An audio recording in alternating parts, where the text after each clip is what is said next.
તો કેમ છો બધા મિત્રો? મજામાં? આજના આપણા નવા લેક્ચરમાં આપ તમામ મિત્રોનું ખૂબ ખૂબ હાર્દિક સ્વાગત છે. મિત્રો, 1 by 1 આપણી એક સિસ્ટમ પૂરી થતી જાય છે અને આશા રાખું છું કે તમે જોડે લેક્ચર પણ ભરતા હશો અને એમસીક્યુ પણ સોલ્વ કરતા હશો. તો આપણી ઈએનટી સિસ્ટમ એન્ડિંગ તરફ છે. બધા ડિસીઝ કન્ડિશનો, એનાટોમી આપણે ડિટેલમાં જોઈ. ડાયગ્નોસ્ટિક ઇવેલ્યુશનની અંદર બધા આપણા વેબર ટેસ્ટ છે, રીને ટેસ્ટ છે, બધા ડિફરન્ટ ટાઈપના જે ટેસ્ટ છે ડાયગ્નોસ કરવા માટે. કન્ડક્ટિવ હિયરિંગ લોસ છે કે સેન્સરી ન્યુરલ હિયરિંગ લોસ છે, એ બધા 1 by 1 આપણે પૂરું કરતાં ડિસીઝ કન્ડિશન આપણે સ્ટાર્ટ કરીએ. એમાં બધા ઓટાઇટિસ મીડિયાથી માંડીને chronic otitis media, acute otitis media, otitis એક્સટર્ના, પછી ઓટોસ્ક્લેરોસિસ, આપણે 1 by 1 ડિસીઝ કન્ડિશન ક્લિયર કરતાં આપણે આગળ જઈએ છીએ. અને આજે આપણે આ સિસ્ટમને અહીંયા એન્ડિંગ કરી અને આપણી એક નવી સિસ્ટમ પણ પૂરી કરશું અને નવી સિસ્ટમ કાલથી સ્ટાર્ટ કરશું. આજની આ સિસ્ટમ આપણે અહીંયા પૂરી કરશું અને કાલથી પાછી એમસીક્યુ લાઈવમાં સોલ્વ કરાવી અને એના પછી આપણે નેક્સ્ટ નવી સિસ્ટમ સ્ટાર્ટ કરશું. તો મિત્રો, તમે પણ જોડે વાંચતા રહેજો અને રેગ્યુલર લેક્ચર ભરતા રહેજો, જેથી કરીને તમારી કન્ટિન્યુટી રહે. એના રિલેટેડ જે ગ્રુપમાં એમસીક્યુ મૂકું છું એના સિવાયના જે લાઈવમાં એમસીક્યુ સોલ્વ કરાવું છું અને તમે કોઈ કોમ્પિટેટિવની જે બુકો છે એની અંદરથી સોલ્વ કરતા રહેજો, જેથી કરીને આપણે મિત્રો કન્ટિન્યુટી જળવાઈ રહે. બરાબર. એના પછીનો મિત્રો આપણો એક બહુ ઇમ્પોર્ટન્ટ ડિસીઝ કન્ડિશન છે કે મિનિયર્સ ડિસીઝ, અથવા તો એને બીજું કહીશું મિનિયર સિન્ડ્રોમ.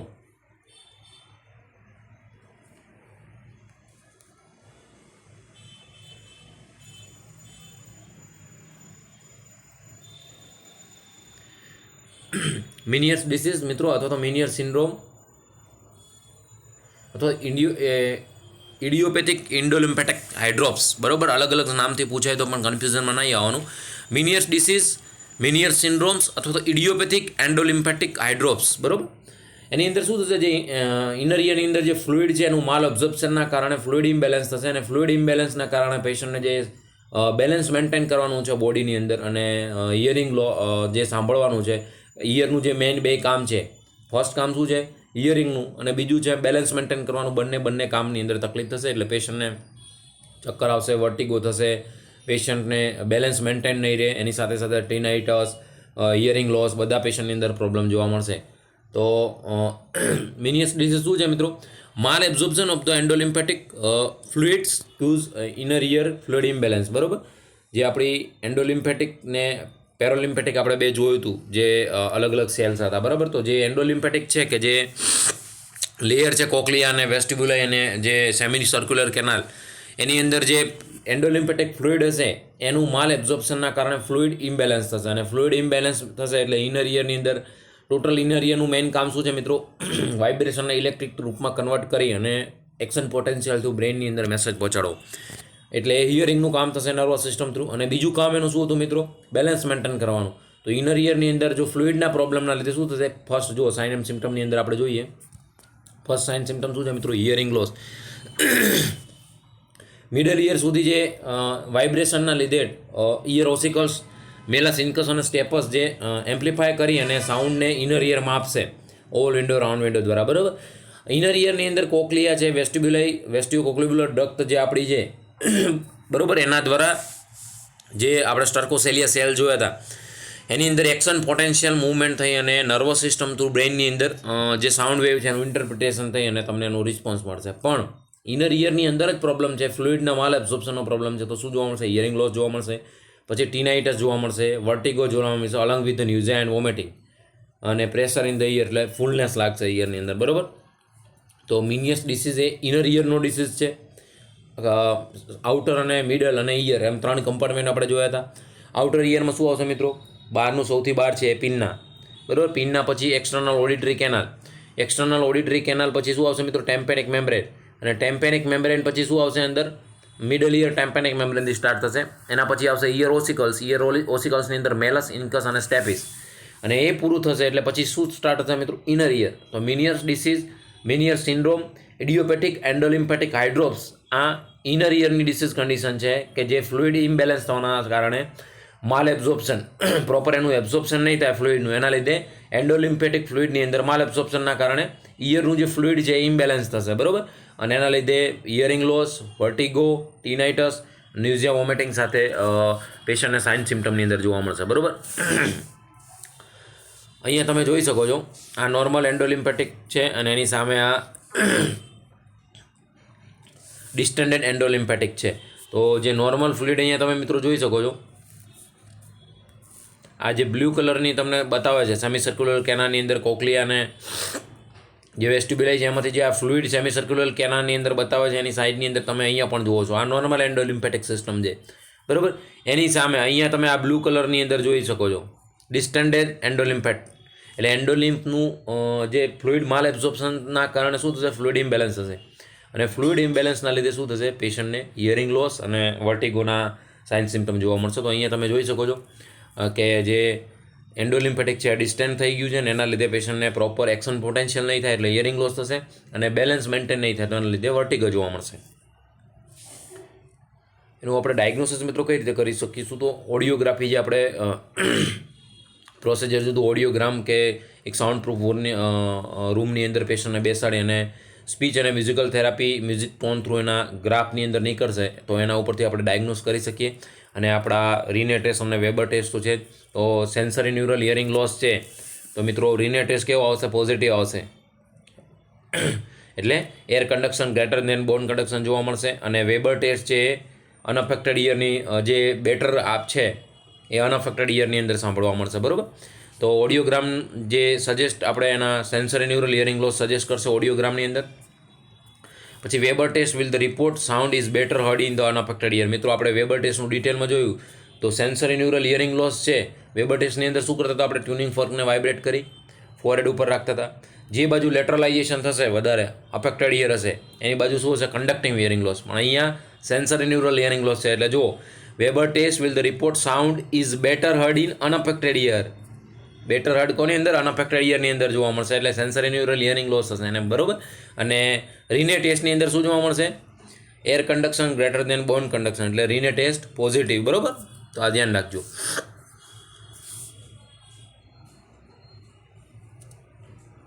મિત્રો એના મેનેજમેન્ટની અંદર શું છે, sodium restricted help to the control of the fluid balance in the endolymphatic set.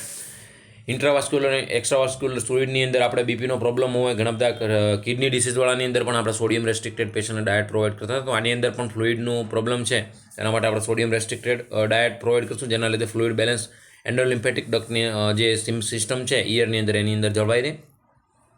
પછી મિત્રો symptomatic management of the nausea vomiting and vertigo. Vertigo માટે આપણે પેશન્ટને ધીમે ધીમે મૂવમેન્ટ કરવાનું કહીશું. જ્યારે બેસે કે કોઈ એક પોઝિશનમાંથી જ્યારે પેશન્ટ બીજી પોઝિશન લેતું હોય ત્યારે એને ધીમે ધીમે પોઝિશન લેવાનું કહીશું. કેમ કે એનું બેલેન્સ મેન્ટેન રહે એના માટે, કારણ કે ઓલરેડી ફ્લુઇડનું માલ એબ્સોર્પ્શન છે એટલે પેશન્ટ અચાનક ઊભું થશે, અચાનક બેસશે, ફાસ્ટ વોક કરશે તો એને તરત વર્ટિગો આવશે, બરાબર.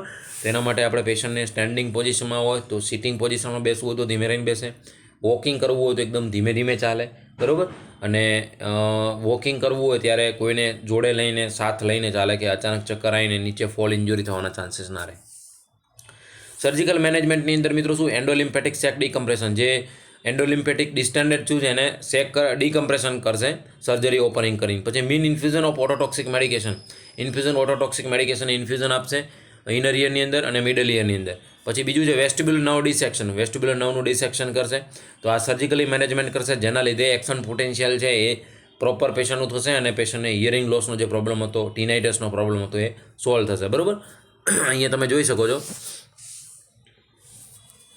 કે ઇન્સ્ટ્રુમેન્ટ મૂકીને સર્જરી કરેલી છે એન્ડો લિમ્ફેટિક સેક ડીકમ્પ્રેશનની અંદર પેશન્ટને જે સર્જિકલ ઓપનિંગ કરી અને જે ફ્લુઇડ છે એને શું કરશે, રિમૂવ કરશે, બરાબર.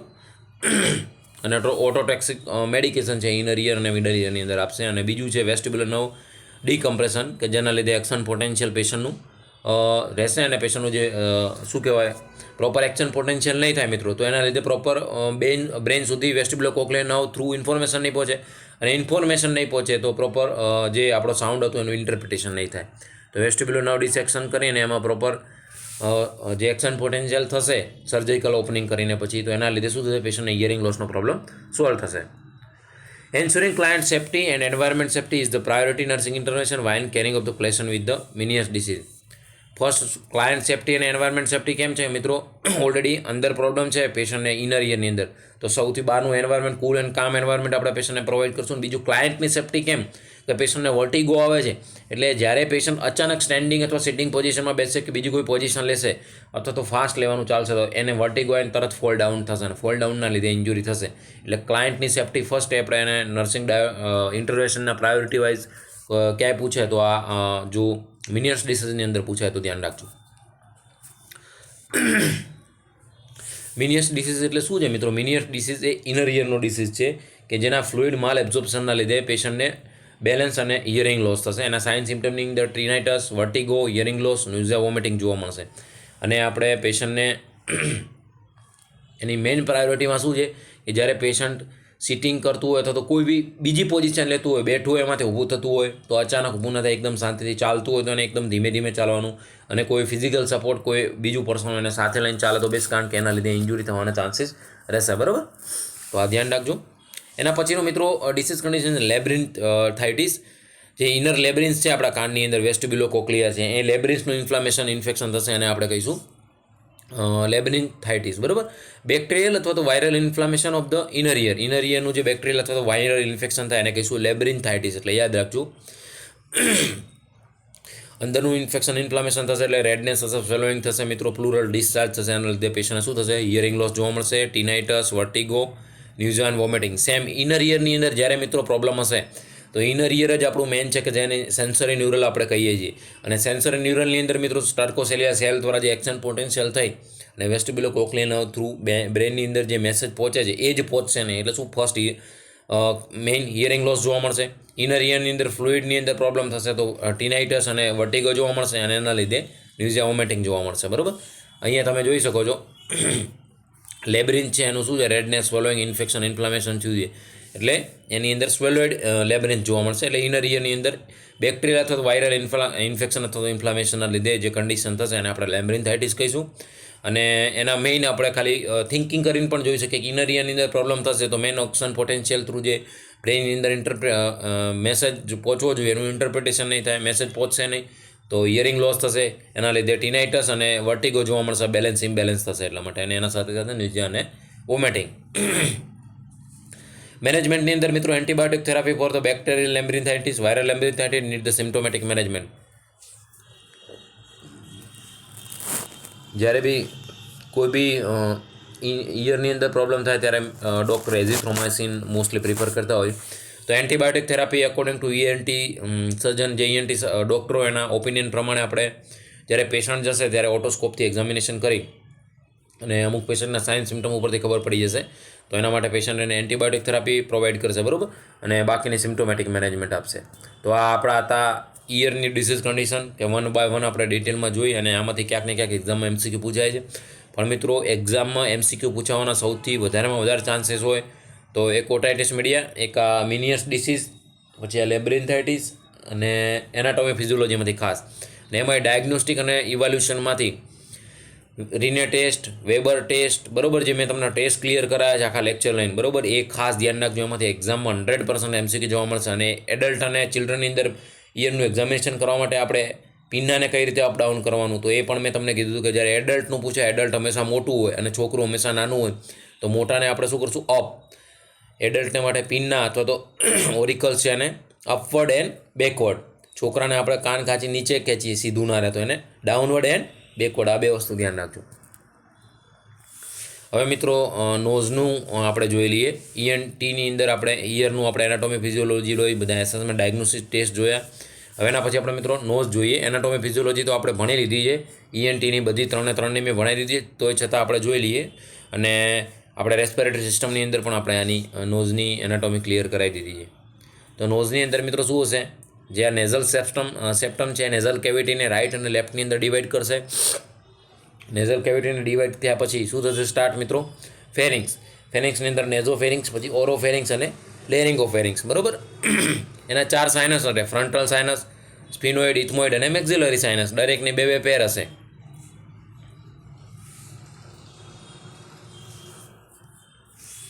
તો અહીંયા તમે જોઈ શકો છો આ શું છે? નેઝલ સેપ્ટમ છે મિત્રો.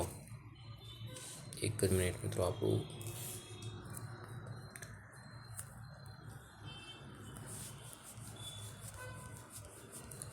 તો આ બધા મિત્રો ટોપિક બહુ ઇમ્પોર્ટન્ટ છે, તો એ તમે જેમ જેમ અહીંયાથી લેક્ચર અપલોડ થાય ચેનલને જો મિત્રો હજી સુધી સબસ્ક્રાઈબ ના કરે તો કરી દેજો, જેથી અહીંથી જેવું લેક્ચર પૂરું થાય એવું તમને નોટિફિકેશન મળી જાય.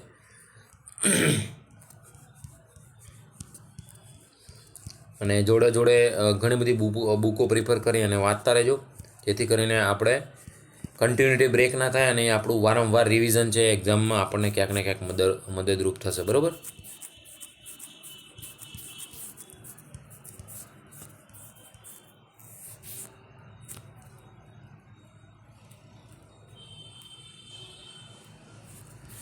તો મિત્રો નોઝ આપણે જોતા હતા. નોઝની અંદર 4 એના સાઇનસ આપણે જોતા. ફ્રન્ટલ, મેક્ઝિલરી, સ્પિનોઇડ અને ઇથમોઇડ. બરાબર. અહીંયા સ્પિનોઇડ સાઇનસ છે, પછી અહીંયા નીચે મેક્ઝિલરી સાઇનસ હશે અને ઇથમોઇડ સાઇનસ. બરાબર. ટોટલ 4 સાઇનસ હશે. પછી અહીંયા સોફ્ટ ફેલેટ તમે જોઈ શકો છો, હાર્ડ ફેલેટ જોઈ શકો છો, એન્ટેરિયર નેરિસ જે આપણો આ પાર્ટ છે. પછી અહીંયા જે કેવિટીની સૌથી શરૂઆતનો પાર્ટ છે એને વેસ્ટિબ્યુલાઈ કહીશું. પછી સુપિરિયર ટર્બિનેટ, ઇન્ફેરિયર ટર્બિનેટ આપણે જોયા હતા. મીડિયલ ટર્બિનેટ નેઝલ કેવિટીની અંદર 3 ટર્બિનેટ હશે, આ સુપિરિયર, મિડલ અને ઇન્ફિરિયર ટર્બિનેટ. બરાબર. પછી સેલા ટર્સિકા આપણે જોયું હતું. કોના, ફેરેન્જિયલ, ટોન્સિલ, એડિનોસ આપણે સોઇડ કહીએ છીએ, અને યુવ્યુલા જે ઓરલ કેવિટીની અંદર લટકતો ભાગ છે એને કહીશું.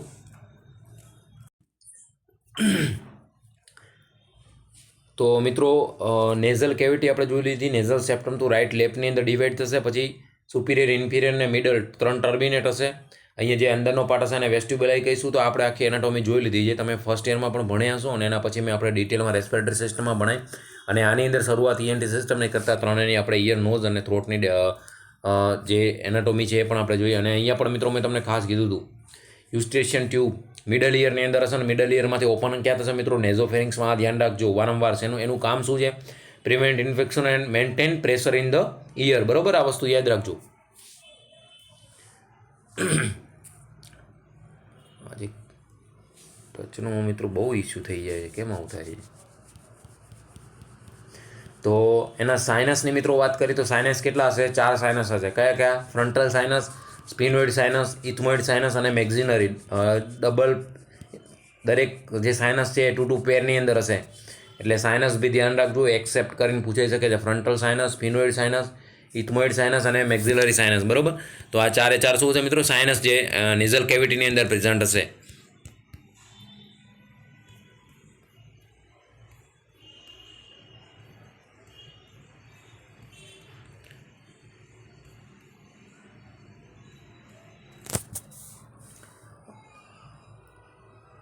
અહીંયા બી તમે જોઈ શકો છો.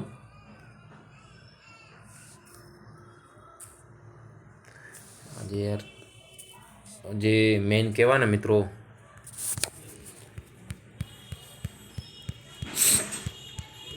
તો આપણી જે ENT સિસ્ટમ છે એનું એન્ડિંગ તરફ આપણે છીએ. તો તમે પણ જોડે જોડે કેટલી બધી મિત્રો આપણે ઇમરજન્સી નર્સિંગથી સ્ટાર્ટ કર્યું હતું, એના પછી 1 by 1 દરેક ડિટેલની એનાટોમી ભણ્યા પછી આપણે 1 by 1 સિસ્ટમ કમ્પ્લીટ કરતાં હવે ખાલી અમુક સિલેક્ટેડ સિસ્ટમ આપણે MSNની અંદર બાકી રહી છે. આપણો MSN સબ્જેક્ટ જેવો પૂરો થશે એટલે આપણે બીજો તમારા લોકોને જે જરૂરિયાત હશે એ પ્રમાણે આપણે મિત્રો બીજો સબ્જેક્ટ સ્ટાર્ટ કરીશું.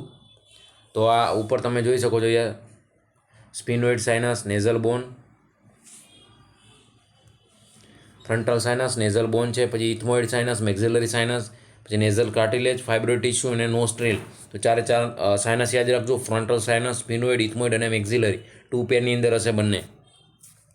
એના પછી મિત્રો આગળ જોઈએ. અહીંયા પણ તમે જોઈ શકો છો frontal sinus, nasal bone, sphenoid, nasal cavity. અને આની અંદર તમે એકદમ ઇઝીલી સમજી શકશો. ફ્રન્ટલ સાઇનસ બરાબર, superior nasal concha, middle nasal concha, inferior nasal concha 3 અથવા તો ટર્બિનેટ આપણે એને કહીશું. બીજું ઓલ્ફેક્ટરી બલ્બ, ઓલ્ફેક્ટરી નર્વ કે જે સેન્સેશન માટે કામ કરશે, ઓલ્ફેક્શન માટે. પછી ફેરેન્જિયલ, tonsil, યુવ્યુલા, soft folate, hard folate, વેસ્ટિબ્યુલાઈ tongue, આપણે હાર્ડ ફેલેટ, ઓરલ કેવિટી બધું જોઈ લીધું. પણ નેઝલ સેપ્ટમ દ્વારા રાઇટ અને લેફ્ટ નેઝલ કેવિટીની અંદર ડિવાઈડ થશે. એની અંદર 4 સાઇનસ હોય, ફ્રન્ટલ, સ્પિનોઇડ, ઇથમોઇડ, મેક્ઝિલરી. બરાબર. પછી એની આગળ શું સ્ટાર્ટ થશે મિત્રો? નેઝોફેરિંગ્સ, ઓરોફેરિંગ્સ, લેરિંગોફેરિંગ્સ, પછી લેરિંગ્સ, ફેરિંગ જોઈ લીધું, પછી લેરિંગ્સ પછી ટ્રેકિયા પછી કેરીના પોઈન્ટ જોડે બાયફર્ગેટ થશે. આપણે આખું ડિટેલમાં જોઈ લીધું હતું. બરાબર. હવે મિત્રો મેઇન નોઝના ફંક્શન શું છે મિત્રો? તો મેઇન આપણું ફંક્શન નોઝનું શું છે મિત્રો? નો ડાઉટ બધા માટે બ્યુટીનું કામ તો કરે જ છે.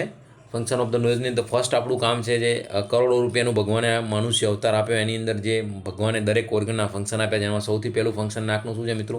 રેસ્પાયરેશન. જો 3 થી 4 મિનિટ માટે કોઈક દબાઈ દે નાક તો આપણું ઉપર ક્યાં સીધી સ્વર્ગમાં મુલાકાત થાય, બરાબર. Protection of lower respiratory tract. નેઝની અંદર જે એર પ્રેઝન્ટ છે એના લીધે જે લોઅર રેસ્પિરેટરી ટ્રેકની અંદર જે માઇક્રોબ્સ જવા જોઈએ એને શું કરશે? ચીપકી લેશે. અને ચીપકી લેવાના લીધે કોઈ ડસ્ટ હોય, કોઈ પાર્ટિકલ્સ હોય, ફોરેન પાર્ટિકલ અંદર એન્ટર ક્યાંથી થશે? માઉથ અથવા નોઝમાંથી. એમાં ખાસ નોઝમાંથી રેસ્પિરેટરી ટ્રેકમાં. તો નોઝની અંદર જ્યારે તમે કોઈ જગ્યાએ બહાર ગયા હશો કે ક્યાંય ડસ્ટનું વાતાવરણ હશે, જો તમે માસ્ક કે રૂમાલ નહીં બાંધ્યો હોય તો શું થશે કે નાકની અંદર જે એર પ્રેઝન્ટ છે એ જે ફોરેન પાર્ટિકલ છે, ડસ્ટ છે, એ કોઈ બી હશે એ પહેલાં ક્યાં જશે? એ એરને ટચ કરશે. એટલે એર છે એને શું કરશે? ચીપકી લેશે. અને પછી એને આપણે કાં તો તમને જો વધારે ડસ્ટની અંદર જશો તો તરત શરદી થઈ જશે અને એના રૂપે તમારે બહાર નીકળશે, બરાબર. તો રેસ્પિરેટરી છે ટ્રેક્ટ છે લોઅર રેસ્પિરેટરી ટ્રેક, અને ખાસ પ્રોટેક્શન કરવાનું કામ કોણ કરે છે? નોઝ. રેસ્પિરેશનનું, ઇન્હાલેશન, એક્ઝાલેશનનું તો કામ છે જ. વોકલ રિઝોસન્સ. નાકનું પણ ઘણા બધા શબ્દો આપણે એવા છે કે એ બોલવાનું કામ કરે છે. અમુક નાકમાંથી આપણે અવાજ નીકળતો હોય છે અમુક શબ્દોનું, તો વોકલ રિઝોસન્સનું પણ કામ કરે છે. ઓલ્ફેક્શનનું કામ મિત્રો, સ્મેલ બહુ ઇમ્પોર્ટન્ટ વસ્તુ છે. આપણે રસ્તામાં જતા હોય અને જરાક બી જો સ્મેલ આવી તો પછી એના ઉપર આપણે અને જો ખાવાનું બનતું હોય તો આપણે છેક બેડરૂમમાં બેઠા હોય અને રસોડામાં ખાવાનું બનતું હોય તો આપણા ઓલ્ફેક્શનના લીધે આપણે શું બન્યું છે એ પ્રેડિક્શન કરાય અને મોઢામાં લાળનું સિક્રેશન ઓટોમેટિકલી થઈ જતું હોય. Drainage of secretion. તો જ્યારે તમે શરદી ખાંસી થઈ જાય પછી ઘણા લોકોનું ડ્રેનેજ નીકળતું જ હોય, તમે જોતા હશો, તો એ એક ડ્રેનેજનું પણ કામ છે. પછી ઈટી ફંક્શન. એન્ડોટ્રેકેલના પણ એના ફંક્શન જ છે કે જે રેસ્પિરેશન કરવાનું બોડીની અંદર, આપણે જે લંગ્સની અંદર ઈટીના જે ફંક્શન છે આપણે ખબર જ છે આપણને બધાને.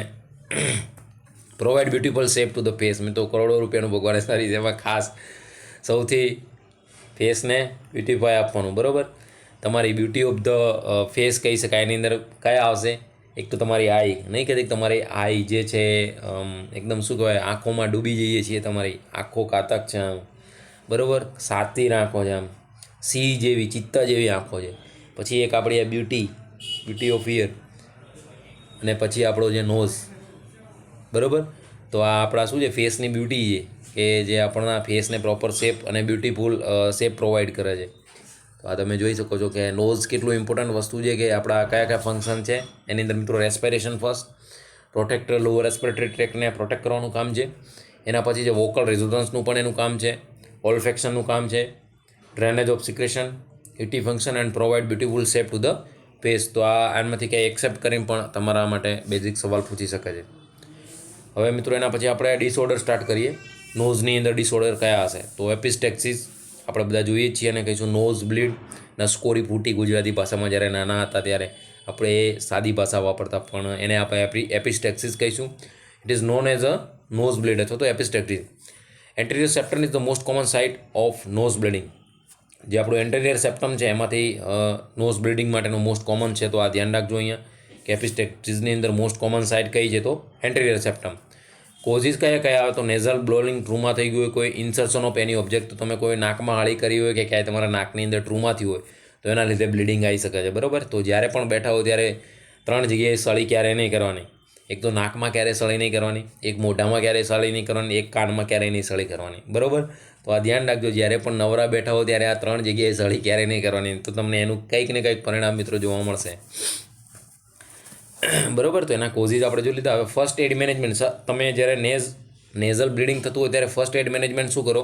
તો pinch the nose and apply direct pressure over the area to the control bleeding. એટલે આપણે પિચ ધ નોઝને પ્લીચ કરી દઈશું અને એના ઉપર પ્રેશર આપશું જેથી ઓટોમેટિકલી બ્લીડિંગ બંધ થઈ જાય.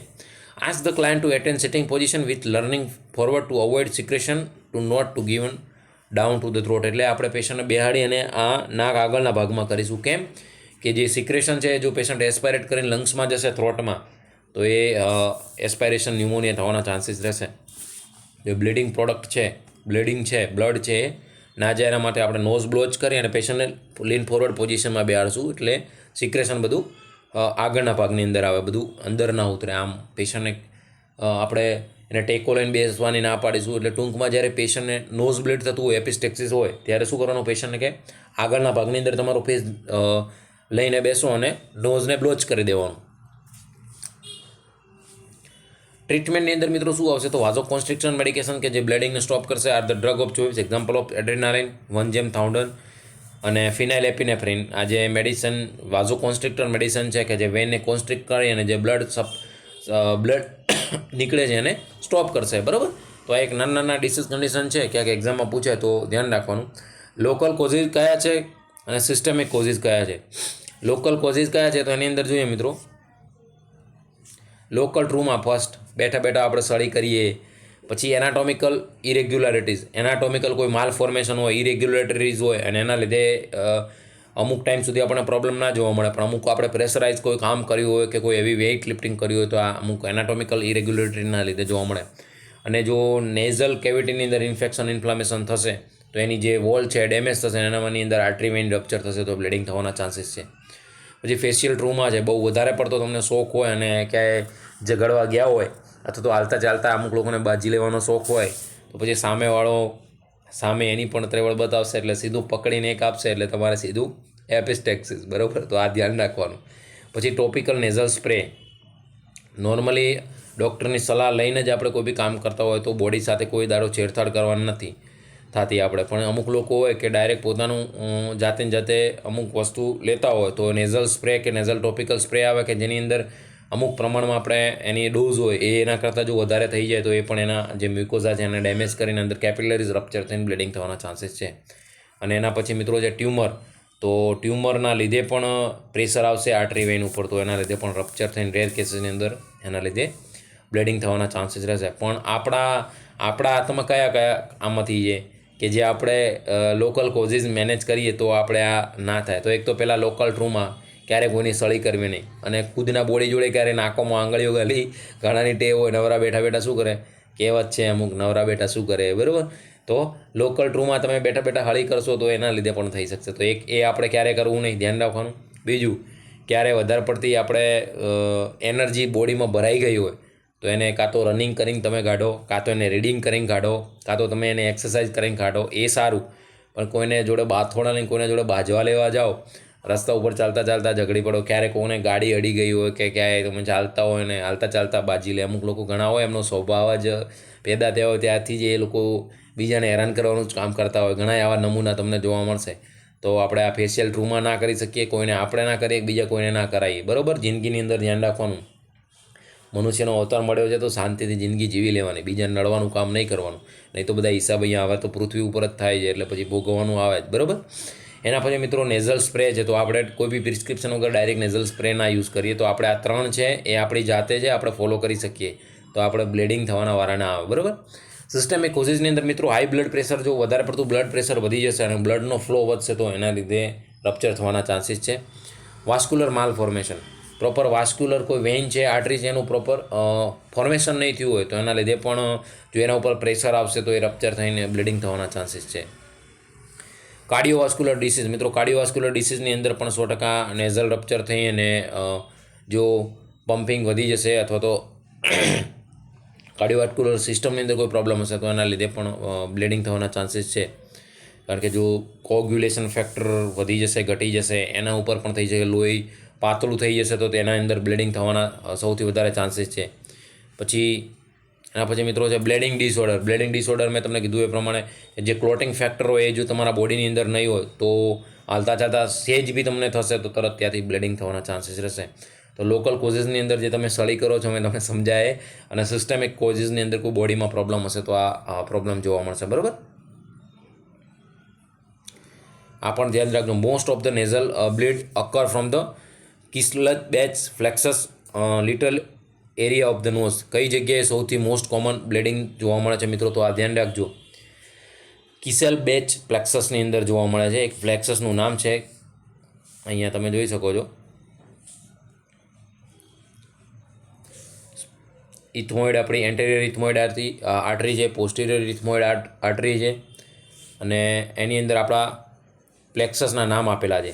એની અંદર જે આપણું ક્લેસસ બેલ ફ્લેક્સસ છે, આ એન્ટેરિયર સેપ્ટમની અંદર તમને કીધું એ મોસ્ટ કોમન એન્ટેરિયર એપિસ્ટેક્સિસ જેને આપણે કહીએ છીએ. મોસ્ટ કોમન એપિસ્ટેક્સિસ કયો મિત્રો? તો એન્ટેરિયર સેપ્ટમની અંદર એન્ટેરિયર એપિટેક્સિસ, અને એની અંદર કયું પ્લેક્સસ? તો કિસેલ બેચ પ્લેક્સસ. આ યાદ રાખજો નામ. અહીંયા 5 સ્ટાર કરું છું મિત્રો, બરાબર. એપિસ્ટેક્સિસ મોસ્ટ કોમન કઈ જગ્યાએ બ્લીડિંગ જોવા મળે તો એન્ટેરિયર સેપ્ટમની અંદર એન્ટેરિયર એપિસ્ટેક્સિસ, બરાબર. અને કિસ બ્લેસસ પ્લેક્સસ, અને બીજું ફ્લેક્સસ, બીજું નામ છે Woodruff plexus. Common origin of posterior epistaxis, તો એન્ટેરિયર એપિસ્ટેક્સિસ પૂછે તો કિસેલ બેચ પ્લેક્સસ, અને પોસ્ટિરિયર એપિસ્ટેક્સિસ પૂછે મોસ્ટ કોમન ઓરિજિન સાઇડ તો વુડરૂફ પ્લેક્સિસ, બરાબર. આ બે ધ્યાન રાખજો. તમે હોમ ટ્રીટમેન્ટ શું કરી શકો, મેં તમને કીધું એ પ્રમાણે નોઝને પિંચ કરી અને tip of nose with the 2 fingers for 15 to 20 minute 2 ફિંગરથી તમે બ્લોચ કરી શકો છો. પછી sit up, slightly lean forward and tilt head forward, એટલે કે તમે બેસી અને હેડને ટિલ્ટ ફોરવર્ડ કરી શકો છો. હોસ્પિટલ સેટિંગ ટ્રીટમેન્ટમાં શું કરો છો, in case of recurrent episodic non stop બ્લીડિંગની અંદર નેઝલ પેકિંગ કરી શકો છો. ગોઝ પીસ મૂકીને તમે નેઝલ પેક કરી શકો છો. Insert gauze like material nasal tampon અથવા તો નેઝલ કેવિટી, તો જે એની અંદર તમે ઇન્સર્શન કરી અને એને પેક કરી શકો છો, તો નેઝલ બ્લીડિંગ થઈ અને બહાર ના આવે. અને ઇફ બ્લીડિંગ કન્ટિન્યુ, તેમ છતાંય જો બ્લીડિંગ કન્ટિન્યુ હોય તો ડૉક્ટરનું ઓપિનિયન લઈ અને ટોપિકલ નેઝલ સ્પ્રે આપણે જે બ્લડને ક્લોટ થતું કરશે એવા નેઝલ સ્પ્રે, વાઝો કોન્સ્ટ્રિક્ટો અને લોકલ એનેસ્થેટિક હોય એ આપણે ડૉક્ટરની સલાહ લઈને એને આપણે ઇન્સર્શન કરીશું. તો આ ધ્યાન રાખજો. If medicine not work in posterior epistaxis can bleeding continue રહે તો એની અંદર આપણે જે ટોપિકલ નેઝલ સ્પ્રે આવે એ વાઝો કોન્સ્ટ્રિક્ટિવ અને લોકલ એનેસ્થેટિકનો પણ યુઝ કરી શકીએ છીએ, બરાબર.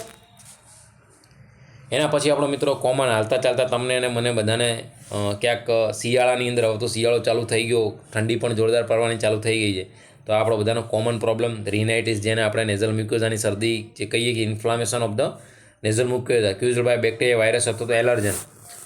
સવારની અંદર વધારે પડતું કોલ્ડ હોય અને તમે સરખું જેકેટ કે કંઈ પહેર્યું ના હોય તો એના લીધે તમારી નેઝલ મ્યુકોઝાની અંદર ઇન્ફેક્શન ઇન્ફ્લામેશન થશે, એના લીધે રિનાઇટિસ જોવા મળશે. મોસ્ટ કોમન છે, અમુક ટાઈમ પછી અઠવાડિયાની અંદર મટી પણ જાય છે. નેઝલ કેવિટી એલર્જીક રિનાઇટિસ, એની અંદર તમે ઘણા બધા મિત્રોને જોશો આંખો આમ રેડ કલરની આમ શું કહેવાય આમ અમુક ડોઝ લગાવીને આવ્યા હોય એવું તમને ફીલ થશે, તો એ અમુક એલર્જીના લીધે પણ હોઈ શકે, એટલે મિસઇન્ટરપ્રિટેશન ના થાય, હવે ધ્યાન રાખજો.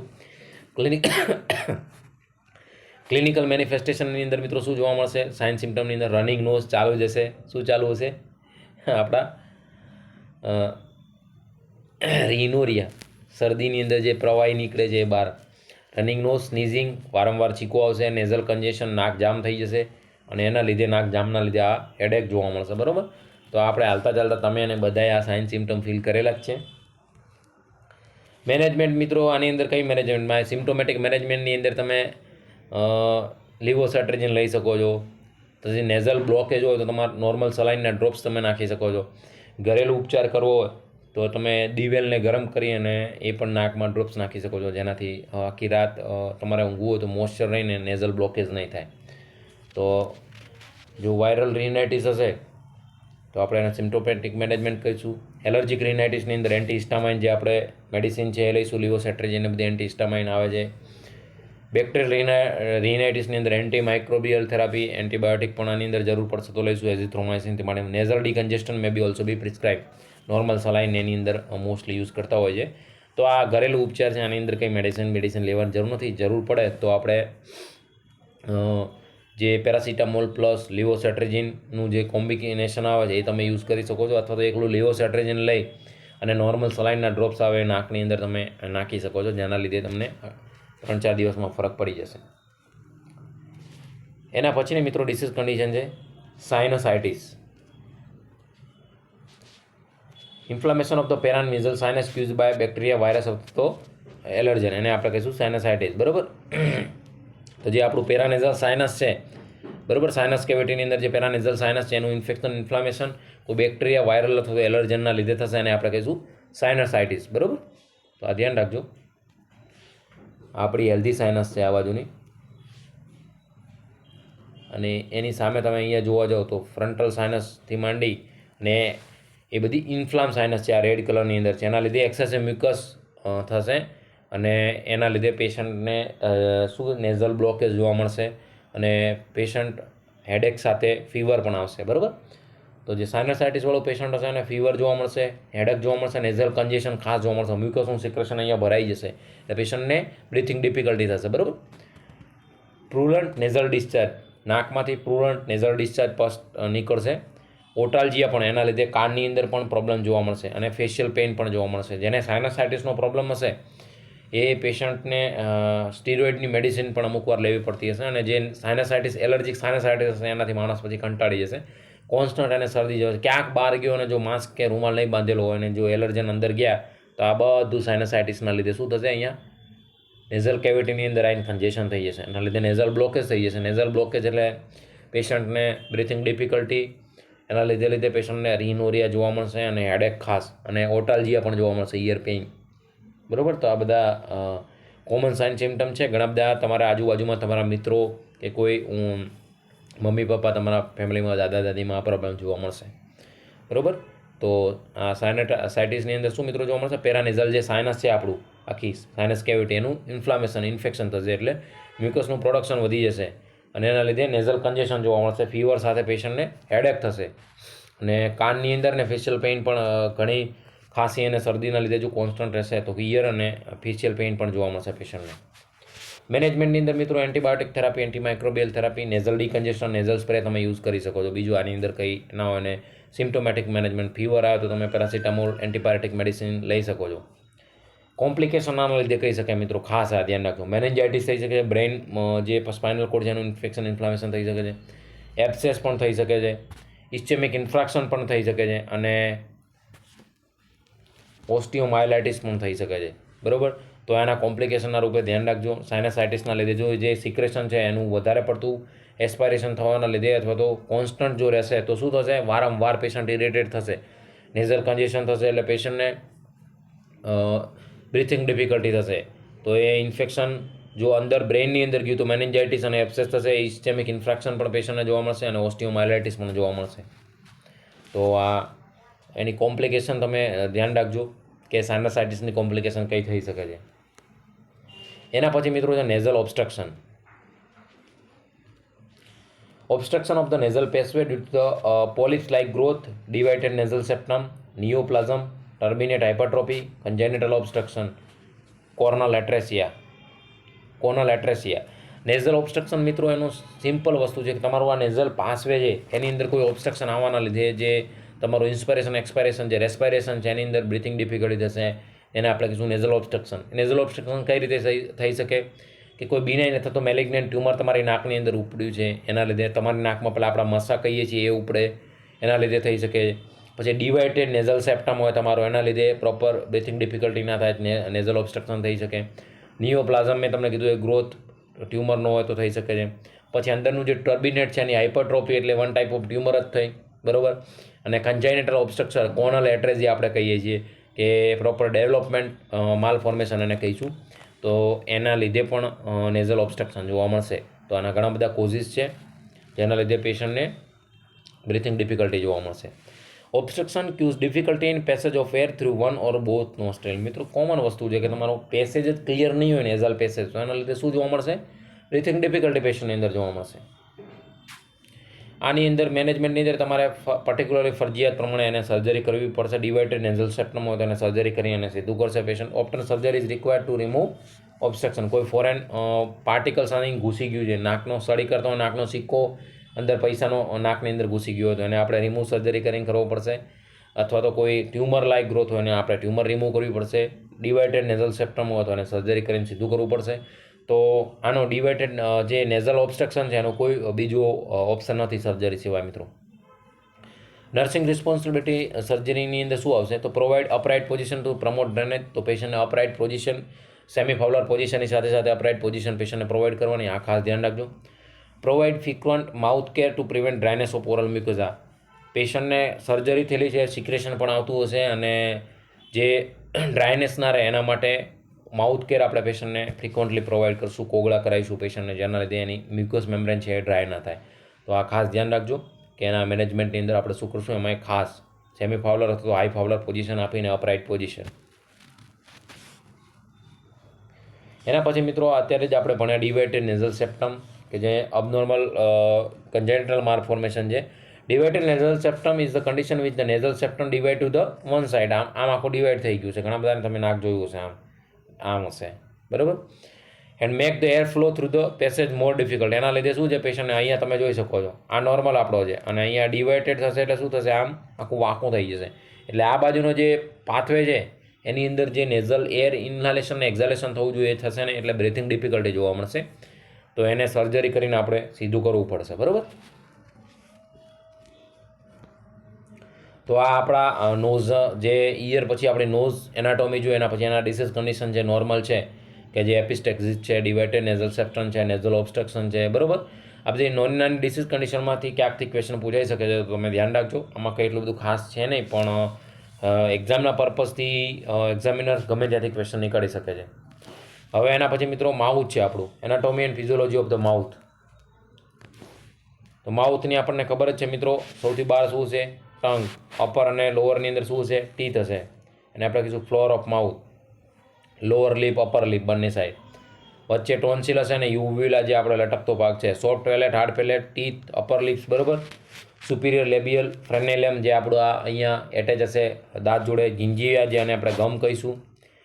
ગ્લોસોપેલેન્ટિયન આર્ચ છે, પેલેટાઇન આર્ચ છે, અહીંયા તમે જોઈ શકો છો દરેકના પાર્ટના નામ આપેલા છે. ટંગ પછી જે આપણી એને ઇન્ફિરિયર ફ્રેનેલમ છે જે નીચે આપણે જીભ જોડે એટેચ હશે, બરાબર. તો આપણે ઓરલ કેવિટી આપણને ખબર જ છે અને ડિટેલમાં આપણે ભણાયેલા જ છીએ આને. અહીંયા પણ તમે જોઈ શકો છો જિંજાઈવા ગમ્સ, આપણે એને જિંજીવાઇટિસ કહીશું, ઇન્ફ્લામેશન ઇન્ફેક્શન ગમનું થશે. તો આ વચ્ચે આપણો જે લટકતો પાર્ટ છે એને યુવ્યુલા કહીશું. પેપિલેજ ઓફ ધ ટંગ જે સાઈડની અંદર છે, સેન્ટ્રલ પાર્ટની અંદર. પ્રીમોલર, કેનાઇન, ઇન્સીઝર, બધા આપણા દાંતના નામ આપણે ભણ્યા હતા. મોલર, પ્રીમોલર, કેનાઇન, ઇન્સીઝર, બરાબર, બધા દાંતના નામ છે. પછી પેનેટાઇન ટોન્સિલ જે સાઈડની અંદર અહીંયા તમે નીચે હશે સોફ્ટ પેલેટ, ઉપર હશે હાર્ડ પેલેટ, લોઅર લિપ્સ અને અપર લિપ, અને સેન્ટ્રલમાં શું હશે મિત્રો, ટંગ. ગ્લોસાઇટિસ મિત્રો, ગમ્સનું ઇન્ફ્લામેશન ઇન્ફેક્શન થશે તો એને આપણે જિંજીવાઇટિસ કહીશું.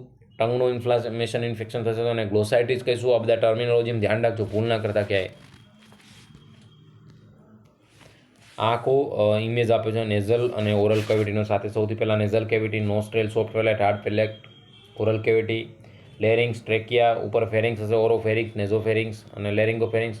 કેરીના પોઈન્ટ જોડે મેં તમને કીધું હતું બાયફર્બેક ટ્રેકિયા, રાઇટ મેઇન બ્રોન્કસ, રાઇટની અંદર પ્રાઇમરી, સેકન્ડરી, ટર્સરી બ્રોન્ક્યુલ્સ, બ્રોન્કાઈ, પછી બ્રોન્ક્યુલ્સ, ટર્મિનલ બ્રોન્ક્યુલ્સ, એલ્વિયોલર ડક્ટ ને લાસ્ટમાં એલ્વિયોલાઈ. રાઇટ લંગ, આ બાજુ તમે ડાયાફ્રામ જોઈ શકો છો, આપણું મેઇન મસલ્સ રેસ્પિરેશનનું.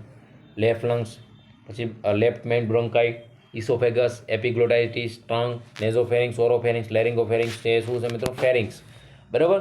તો નોર્મલ છે, આપણે ડિટેલમાં રેસ્પિરેટરી સિસ્ટમ મેં આખી ક્લિયર કરાય. એની અંદર કલાક દોઢ કલાકના 2 લેક્ચર લીધા એનાટોમી ઉપર. એના પછી ઈએનટી સ્ટાર્ટ કર્યું. ઈએનટીમાં પણ મેં શરૂઆતમાં તમને એનાટોમી આખી ડિટેલમાં ભણાવી દીધી છે, બરાબર. તો છતાં એકવાર આપણે ક્લિયર કરી લઈએ. સૌથી પહેલાં નેઝલ કેવિટીની અંદર શું થશે, નેઝલ સેપ્ટમ દ્વારા રાઇટ અને લેફ્ટમાં ડિવાઈડ થશે. પછી શું આવશે, નેઝોફેરિંગ. નેઝોફેરિંગ કોના જોડે, ઓરોફેરિંગ જોડે કનેક્ટ થશે. ઓરો પછી લેરિંગોફેરિંગ્સ, લેરિંગોફેરિંગ્સ પછી લેરિંગ્સ, લેરિંગ્સ પછી ટ્રેકિયા. ટ્રેકિયા બાયફર્ગેટ કેરીના પોઈન્ટ જોડે અહીંયાથી થશે. અને રાઇટ લંગ્સની અંદર ને લેફ્ટ લંગ્સની અંદર right bronchi, left bronchi, primary, secondary, ટર્નસરી બ્રોન્કાઇસ, પછી બ્રોન્ક્યુલ્સ, ટર્મિનલ બ્રોન્ક્યુલ્સ, એલ્વિયોલર ડક્ટ અને પછી એલ્વિયોલાઈ. અને આ બાજુ રાઇટ લંગ્સ, આ બાજુ લેફ્ટ લંગ. રાઇટ લંગ્સની અંદર 3 લોબ હશે, સુપિરિયર, મિડલ, ઇન્ફિરિયર. લેફ્ટ લંગ્સની અંદર સુપિરિયર અને ઇન્ફિરિયર 2 લોડ હશે, અથવા તો અપર, મિડલ અને લોઅર. લેફ્ટની અંદર અપર અને લોઅર 2 જ હશે, તો આ ધ્યાન રાખજો. અને લેરિંગ્સની ઉપર શું હશે મિત્રો, એપિગ્લોટિસ.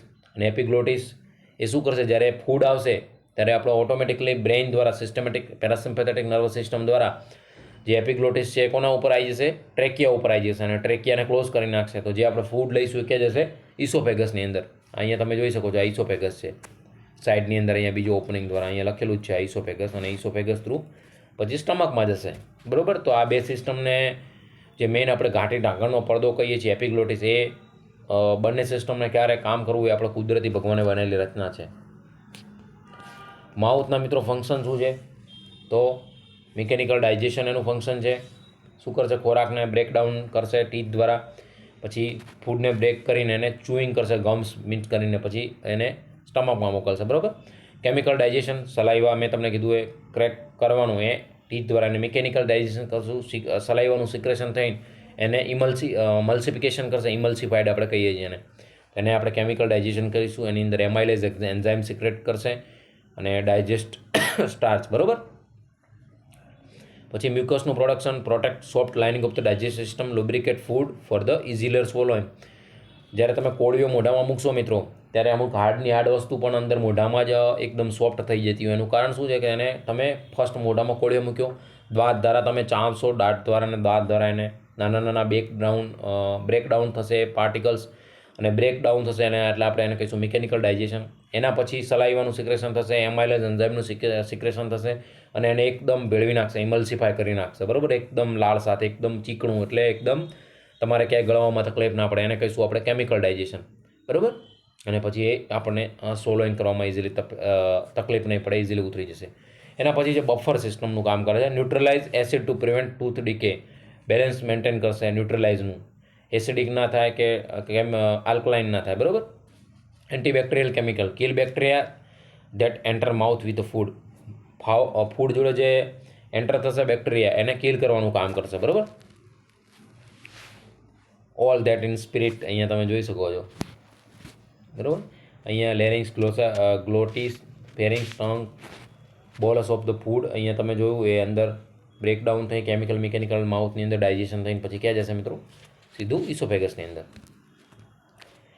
ડિસઓર્ડર ઓફ ધ થ્રોટના ડિસઓર્ડર કયા કયા છે એ જોઈ લઈએ. તો એમાં સૌથી પહેલાં મિત્રો છે ફેરિન્જાઇટિસ. ફેરિંગ્સ જે આપણું છે ઓરોફેરિંગ્સ, નેઝોફેરિંગ્સ, લેરિંગોફેરિંગ્સ, એના ઇન્ફ્લામેશન ઇન્ફેક્શન એને કહીશું આપણે ફેરિન્જાઇટિસ, બરાબર. અહીંયા તમે નોર્મલ જોઈ શકો છો, અહીંયા અબનોર્મલ જોઈ શકો છો. અહીંયા બધું ઇન્ફ્લામેશન થશે એટલે શું થશે? આ બધું સ્વેલોઈંગ થઈ જશે, બરાબર. રેડનેસ, સ્વેલોઈંગ થઈ જશે.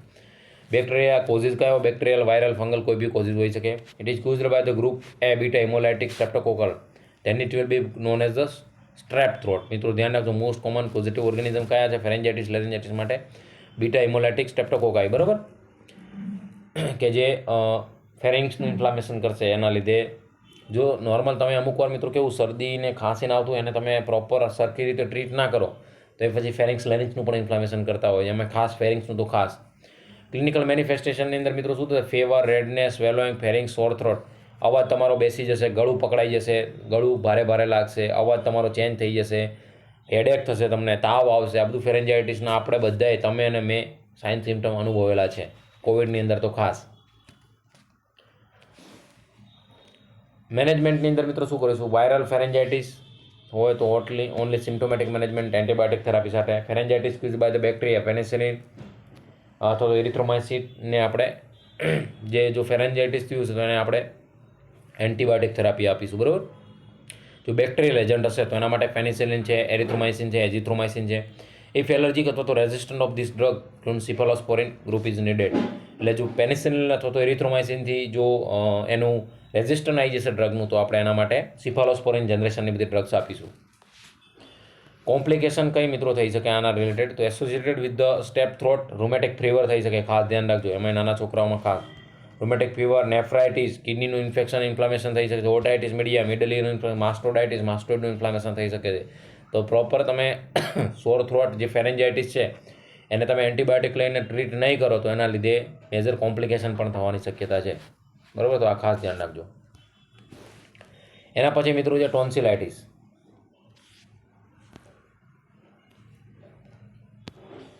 ટોન્સિલાઇટિસ it is are the lymphatic tissue inflammation of the tonsils known as the tonsillitis. ઉપર અહીંયા તમે અપર લોઅર અહીંયા યુવ્યુલા પાર્ટની બાજુમાં જોઈ શકો છો, જીભની ઉપર બી.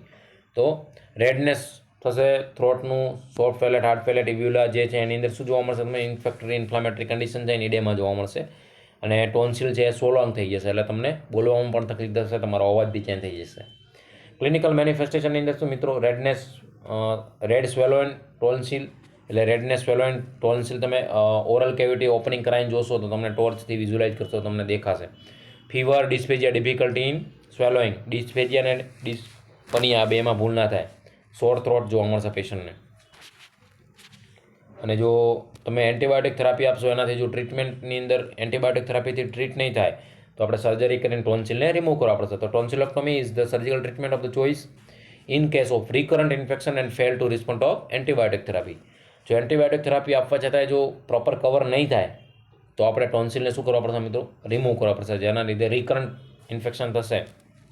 તો એ રિકરન્ટ ઇન્ફેક્શનના લીધે ફેરિંગ્સ, લેરિંગ્સ બધા અંદર ઇન્ફેક્શન થઈ અને ટ્રેકિયાની અંદર લંગ્સમાં પણ ઇન્ફેક્શન થઈ શકે છે, નેફ્રાઇટિસ પણ થઈ શકે છે, રૂમેટિક ફીવર પણ આવી શકે છે પેશન્ટને. અને એના લીધે બીજી ડિસીઝ કન્ડિશનની અંદર પણ બીજા ઓર્ગન પણ એની અંદર ડેમેજ થઈ શકે છે. તો એના માટે આપણે ટોન્સિલને પરમાનન્ટલી રિમૂવ કરી દઈશું. એના પછી મિત્રો છે એડિનોડાઇટિસ. એના પછીનું આપણું નાની ડિસીઝ કન્ડિશન છે એડિનોડાઇટિસ. એડિનોઇડ ઇઝ ધ લિમ્ફેટિક ટિશ્યુ. એડિનોઇડ શું છે મિત્રો? આપણી લિમ્ફોઇડ, જેમ ટોન્સિલ છે એમ એડિનોઇડ પણ એક લિમ્ફેટિક ટિશ્યુ છે, અને એનું ઇન્ફ્લામેશન અથવા ઇન્ફેક્શન એને એડિનોઇડનું એને આપણે કહીશું એડિનોડાઇટિસ. બરાબર. તો inflammation of the adenoid it known as adenoiditis. બરાબર. કોઈ બેક્ટેરિયલ વાયરલ એજન્ટના લીધે એડિનોઇડનું ઇન્ફ્લામેશન થશે, ઇન્ફેક્શન, એને કહીશું આપણે એડિનોડાઇટિસ. બરાબર. તો ક્લિનિકલ મેનિફેસ્ટેશનની અંદર શું જોવા મળશે? માઉથ બ્રેથિંગ, પેશન્ટને એડિનોઇડનું ઇન્ફેક્શન થશે એટલે માઉથ બ્રેથિંગ પેશન્ટની અંદર જોવા મળશે. સ્નોરિંગ, અવાજ આવશે. Foul smell in the mouth, fever, foul smell માઉથમાંથી આવશે, અને ઇન્ફેક્શનની જો સિવિયરિટી વધશે તો ફીવર પણ આવશે પેશન્ટને, અને હેડેક પણ જોવા મળશે પેશન્ટને. કોમ્પ્લિકેશન એની અંદર ખાસ ઓટાઇટિસ મીડિયા અને માસ્ટોડાઇટિસ, આ ખાસ યાદ રાખજો મિત્રો કોમ્પ્લિકેશનની અંદર એડિનોઇડની અંદર, કારણ કે ઓટાઇટિસ મીડિયા અને માસ્ટોડાઇટિસ તરત થશે પેશન્ટને જો ટ્રીટ નહીં કરે એન્ટીબાયોટિક થેરાપી. અને સર્જિકલી મેનેજમેન્ટમાં આપણે એડિનોઇડેક્ટોમિક, જેમ ટોન્સિલેક્ટોમી કરતા હતા એમ એડિનોઇડેક્ટોમી કરશું, કે એડિનોઇડને સર્જિકલી ટ્રીટમેન્ટ રિમૂવ કરશું. બરાબર.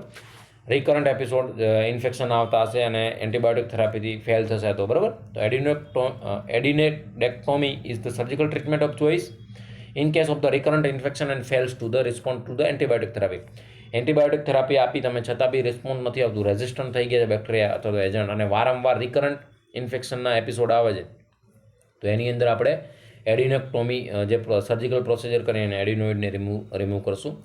સેમ ટોન્સિલેક્ટોમી કરતા હતા એમ, કારણ કે રિકરન્ટ એપિસોડ આવશે તો વારંવાર પેશન્ટ હેરાન થશે, એના લીધે એના કરતાં પણ ખાસ ઓર્ગન, બીજા કોઈ બોડીના ઓર્ગન ડેમેજ થવાના ચાન્સીસ છે, જેના લીધે પેશન્ટને તકલીફ થઈ શકે છે. Pre operative care following tonsillectomy and adenoidectomy માટે પ્રી ઓપરેટિવ કેર આપણે કઈ કરશું મિત્રો? તો place the client in the prone position to the promote drainage. ઊંધું સુપાઈનનું ઊંધું પ્રોન મિત્રો, એટલે પેશન્ટને આપણે ઊંધું સુવાડી દઈશું, જેના લીધે ઓરલ સિક્રેશન બધું બહાર ઇઝીલી નીકળી શકે, ડ્રેનેજ સિસ્ટમને ઇમ્પ્રૂવ કરવા માટે. તો promote drainage of the secretion from the oral cavity and prevent aspiration. ખાસ આ તમારી પ્રાયોરિટી વાઇઝ નર્સિંગ કેર થઈ કે ટોન્સિલેક્ટોમીવાળા અને એડિનોક્ટોમીવાળા પેશન્ટની અંદર સિક્રેશન સર્જરી કરવાના લીધે વધવાના ચાન્સીસ રહેશે. બરાબર. અને સિક્રેશન વધી અને જો પેશન્ટ સુપાઇન પોઝિશનમાં રહેશે તો એ એસ્પાયરેટ કરશે, અને એસ્પાયરેટ કરશે તો એના લીધે શું થશે? એસ્પાયરેશન ન્યુમોનિયા થવાના ચાન્સીસ રહેશે. તો એને આપણે કઈ પોઝિશન આપવાની મિત્રો? Prone position. ધ્યાન રાખજો. Observe the client for major complication associated with the surgery. સર્જરીના રિલેટેડ કોઈ મેજર કોમ્પ્લિકેશન ના થાય ધ્યાન રાખશું. બ્લીડિંગ થાય છે કે નહીં, એના લીધે હેમરેજ થવાની શક્યતા છે ખાસ. બરાબર. જો બ્લીડિંગ થતું હશે તો આપણે ઇન્ફોર્મ વિધિન ફાસ્ટમાં ફાસ્ટ આપણે ડૉક્ટરને ઇન્ફોર્મ કરશું. Frequent swallowing among the client indicate hemorrhage. વારંવાર પેશન્ટ સ્વેલોઈંગ કરશે ને એના લીધે જો પેશન્ટને વારંવાર તમને એવા પેશન્ટના સ્વેલોઈંગના ફ્રિક્વન્ટ સ્વેલોઈંગ થશે પેશન્ટને વારંવાર, તો એના લીધે હેમરેજને ઇન્ડિકેટ કરશે. Repeated bright red colour vomiting indicate haemorrhage. આ પણ ધ્યાન રાખજો કે પેશન્ટને તમે સિનારીઓ બેઝ ક્વેશ્ચન બનાવીને એક કેસ સ્ટડીનો આખું ક્વેશ્ચન બનાવશે. આ નામનું પેશન્ટ છે, અહીંયા એડમિટ થયેલું છે, અને ટોન્સિલેક્ટોમી કરેલી છે, પ્રાયોરિટી વાઇઝ નર્સિંગ કેર કઈ આવશે? તો જો બ્રાઇટ રેડ કલરની વોમિટિંગની અંદર કે તમને બ્લીડિંગ દેખાય તો આપણે ફર્સ્ટ પ્રાયોરિટી ઇન્ડિકેટ હેમરેજને કરે છે, આપણે ડૉક્ટરને એઝ અ ફાસ્ટ આપણે ઇન્ફોર્મ કરશું. Client should be avoid activity which cause straining in surgical site as gargling, gargling, vigorous brushing. વારંવાર ઘસીને બ્રશ કરવું હોય, અમુકને કેવું ઘસીને બ્રશ કરવા જોઈએ, તો અમુક ટાઈમ આવું બધું પ્રોબ્લેમ હોય ત્યારે થંભી જવાનું. બરાબર. નહીં તો પછી એની બીજી સાઈડ ઇફેક્ટ આવી શકે. પછી બીજું કફિંગ, વારંવાર તમે જોર જોરથી ખાંસી ખાઓ, ગાર્ગલિંગ જોર જોરથી કરો, અને વિગરસલી તમે બ્રશ કરો. તો આ બધું અવોઇડ કરવાનું આ પોઝિશનની અંદર, કે તમને એડિનોક્ટોમી કરેલી છે કે ટોન્સિલેક્ટોમી કરેલી છે તો એ પીરિયડ દરમિયાન તમે બને એટલો રેસ્ટ કરો પ્રોન પોઝિશનની અંદર, કે જેથી લીધે બીજી કોઈ કોમ્પ્લિકેશન ના થાય, ને એમાં ખાસ હેમરેજ ના થાય. બરાબર. તો આ ધ્યાન રાખજો.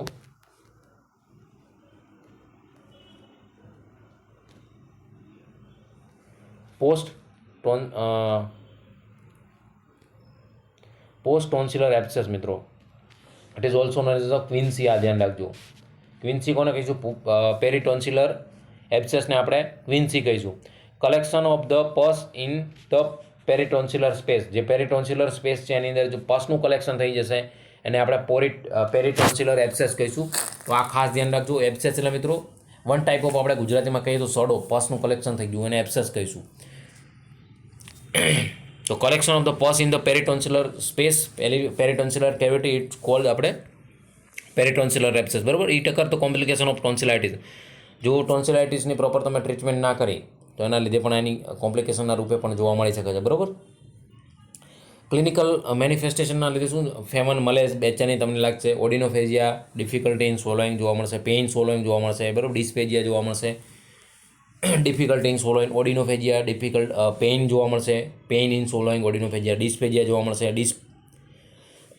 ડિસ્પિયા જોવા મળશે, પેશન્ટને ડિસ્ફોનિયા, બોલવામાં તકલીફ પડશે, severe throat pain, bad order from the mouth, બરાબર. તો આ બધું જોવા મળશે, બોલવામાં, ખાવામાં, ગળવામાં, બધી જગ્યાએ તકલીફ પડશે પેશન્ટને, બરાબર. જે પેશન્ટને એબ્સેસ થયું છે એને, બરાબર. તો જે પેરીટોન્સિલર સ્પેસ છે, પેરીટોન્સિલર કેવિટી છે, એની અંદર પસનું કલેક્શન થઈ જવું, કોઈ ઇન્ફેક્શન ઇન્ફ્લામેશનના લીધે જો પસ કલેક્શન થઈ જશે. અહીંયા તમે જોઈ શકો છો પેરીટોન્સિલર સ્પેસની અંદર સુપિરિયર, મિડલ, ઇન્ફિરિયર અને અહીંયા નીચે ટોન્સિલ છે. તો આ પાર્ટની અંદર ક્યાંય પસનું કલેક્શન થઈ જશે તો એના લીધે પેશન્ટને જે શું કહેવાય, ઓડિનોફેજિયા, ડિસ્પેજિયા, ડિસ્પિયા, ડિસ્ફોનિયા, બધા જે ડિફિકલ્ટવાળા છે ટર્મિનોલોજી આપણે જોયેલી છે, difficulty in swallowing, difficulty in speaking, પછી પેઇન ઇન સ્વોલોઈંગ, આ બધા જે ટર્મિનોલોજી છે, ઓડિનોફેજિયા, ડિસ્પેજિયા, ડિસ્ફોનિયા, બરાબર. આ ધ્યાન રાખજો. મેનેજમેન્ટની અંદર મિત્રો એન્ટીબાયોટિક થેરાપી છે અને એનાથી જો ના થાય તો surgically management, antibiotic therapy, analgesic and oral hygiene maintain કરવા માટે પેશન્ટને કહીશું કે જેથી વારંવાર પેશન્ટને ત્યાં ફ્લુઇડ એક્યુમ્યુલેટ થઈ અને ઇન્ફેક્શન ઇન્ફ્લામેશન ના થાય. સર્જિકલ મેનેજમેન્ટ શું કરશું, ઇન્સિઝન એન્ડ ડ્રેનેજ ઓફ એબ્સેસ, જે પસ કલેક્શન થયું છે એને આપણે અહીંયા સર્જરી કરીને રિમૂવ કરી દઈશું, બરાબર. તો આ એટલી બધી ખાસ કંઈ ડિસીઝ કન્ડિશનો નથી, પણ એની અંદરથી એક્ઝામમાં ક્વેશ્ચન પૂછાઈ શકે છે, આપણને બધી ખબર હોવી જોઈએ. પછી મિત્રો છે લેરિન્જાઇટિસ.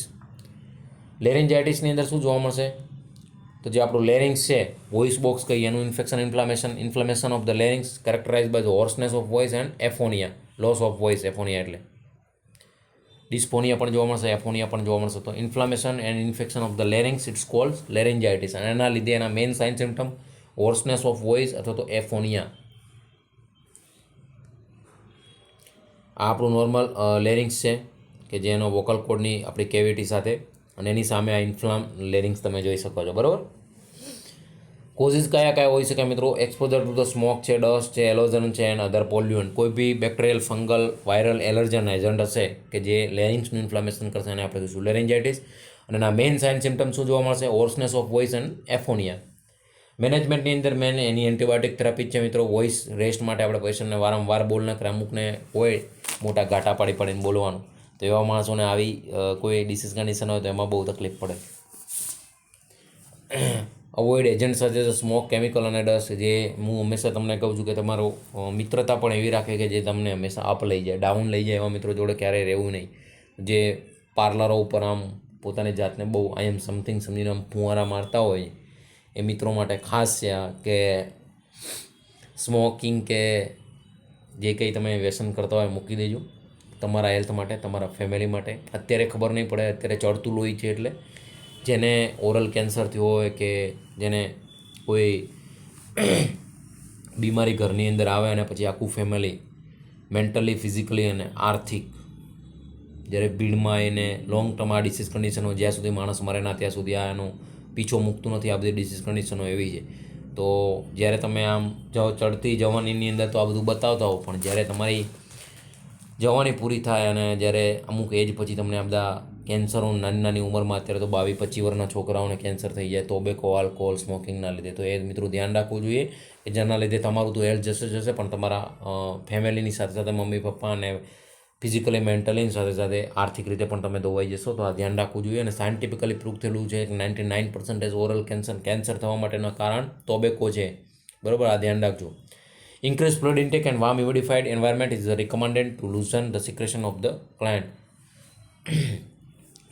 સ્વાભાવિક વસ્તુ છે કે જો પેશન્ટને હ્યુમિડિફાઈડ વાળા એન્વાયરમેન્ટમાં રહેશે તો એનું જે સિક્રેશન અંદર ભરાયેલું છે ઇઝીલી બહાર આવી જશે, બરાબર. અને ફ્લુઇડ ઇન્ટેક વધારે રાખવાનું જેથી ડિહાઇડ્રેટ પેશન્ટ ના થાય, બરાબર. તો આ આપણું હતું નોઝ અને થ્રોટ, ઇયર, ENT આપણી સિસ્ટમ કે જે 1 by 1 આપણે ડિટેલમાં એનાટોમી ભણ્યા, એના ડાયગ્નોસ્ટિક ઇવોલ્યુશન ટેસ્ટ જોયા, ડિસીઝ કન્ડિશન ડિટેલમાં જોઈ અને આપણે ENT સિસ્ટમને અહીંયા મિત્રો પૂરી કરીએ છીએ. તો તમે પણ જોડે જોડે વાંચવાનું રહેજો. આમાં ક્યાંક ને ક્યાંક એક્ઝામમાં MCQ તમને જોવા મળશે. એમાં ખાસ એસેસમેન્ટ અને ડાયગ્નોસિસ ટેસ્ટ યરની અંદર છે, બરાબર. અને જે આપણા પીનાનું ઈયર એક્ઝામિનેશન માટે છે અને નોઝ થ્રોટ માટે જે ઇમ્પોર્ટન્ટ ડિસીઝ કન્ડિશન છે, કઈ પોઝિશન આપવી, પ્રાયોરિટી વાઇઝ નર્સિંગ કેર કઈ છે, આપણે ડિટેલમાં જોયું. તો એ તમે ધ્યાન રાખજો. એક્ઝામમાં ક્યાંક ને ક્યાંક ક્વેશ્ચન પૂછાશે. એડિનોફેજિયા એટલે શું, ઓડિનોફેજિયા એટલે શું, ડિસ્ફેજિયા એટલે શું, એફોનિયા એટલે શું, બરાબર. આ બધી ડિસીઝ કન્ડિશનની નોર્મલ ટર્મિનોલોજી તમને આવડે જોઈએ. આમાંથી ક્યાંક ને ક્યાંક એકાદી પૂછે કે તો તમને ભૂલ પડવાની શક્યતા રહેશે. જેને ટર્મિનોલોજી ક્લિયર નહીં હોય એમને મિત્રો તકલીફ પડી શકે છે. તો આ ધ્યાન રાખજો ખાસ. અને રેગ્યુલર મિત્રો લેક્ચર ભરતા રહેજો, જેથી તમારી કન્ટિન્યુટી બ્રેક ના થાય. આપણા જોડે વન કરતાં દિવસ ઘટતા જાય છે, તો તમારી મહેનત સામે વધારતા રહેજો. અને ભગવાન દ્વારકાધીશનું નામ લઈ કન્ટિન્યુટી, હાર્ડવર્ક અને પેશન્સ સાથે મહેનત કરતા રહેજો. અબકી બાર 1903 પારની અંદરથી આપણે 100% આપણી તમારી અને તમારા મા બાપનું જે ડ્રીમ છે એને આપણે 100% સાર્થક કરીશું. વિડીયોને મેક્ઝિમમ મિત્રો લાઇક કરી, શેર કરી અને કોમેન્ટ તમારી અવશ્ય આપજો. અને ચેનલને જો સબસ્ક્રાઇબ ના કરી હોય તો મિત્રો 100% સબસ્ક્રાઇબ કરી દેજો, તો જેથી કરીને નોટિફિકેશન મળતી રહે. અને વિડીયોને તમારા ગ્રુપની અંદર શેર કરજો, જેથી જે મિત્રોને લાભ લે, આ એક્ઝામની તૈયારી કરી રહ્યા છે, એમને ક્યાંક ને ક્યાંક મદદરૂપ થશે. આપણે નિસ્વાર્થ ભાવે આખા ગુજરાતમાં ઝુંબેશ ઉઠાઈ છે, તો બને એટલી બધા મિત્રોને હેલ્પ કરવાની કોશિશ કરી રહ્યા છીએ. તો આપ તમામ મિત્રોનો ફરીથી ખૂબ ખૂબ એકવાર દિલથી આભાર. જય દ્વારકાધીશ. મિત્રો મહેનત કરતા રહેજો. આપણે અબકી બાર 1903 પારની લડાઈમાં 100% આપણે આપણો ગોલને અચીવ કરશું, બરાબર.